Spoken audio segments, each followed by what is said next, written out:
धर्मेंद्र यादव।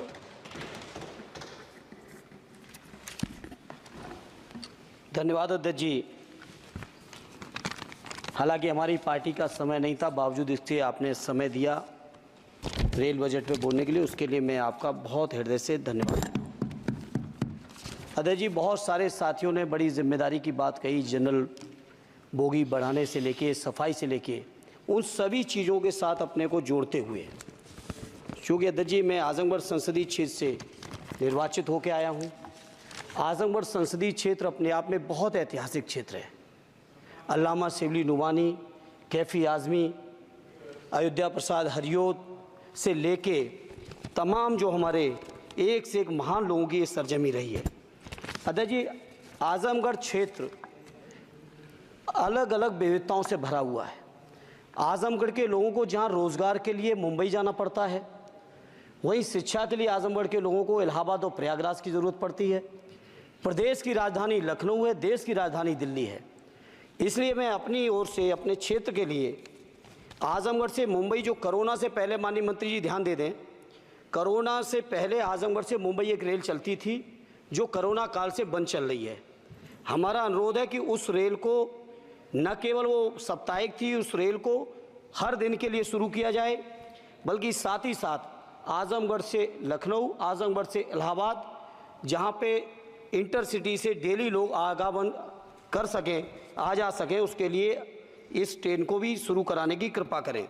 साथ ही साथ अध्यक्ष जी, आजमगढ़ से दिल्ली जाने का केवल एकमात्र जरिया कैफिया ट्रेन है, और कैफिया ट्रेन के में बैठने का टाइम तो सुनिश्चित है, लेकिन कब पहुंचेंगे इस बात की कोई भी जिम्मेदारी और गारंटी नहीं है।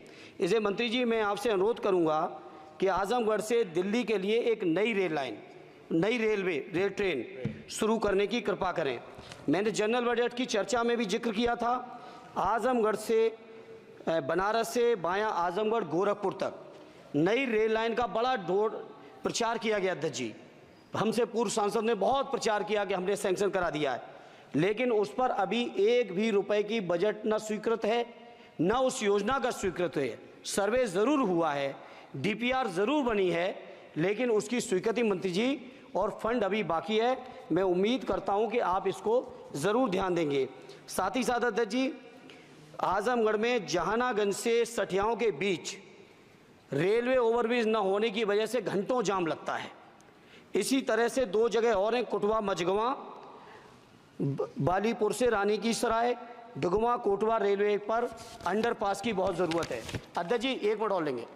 मैं बड़ा सौभाग्यशाली हूँ अध्यक्ष जी कि उत्तर प्रदेश की 3 विभिन्न लोकसभाओं का मैंने प्रतिनिधित्व करने का मुझे मौका मिला, और वो तीनों ही क्षेत्र सदैव नेताजी की कर्मभूमि रहे, स्वर्गीय शरद यादव जी की कर्मभूमि रहे, माननीय अखिलेश यादव जी की कर्मभूमि रहे।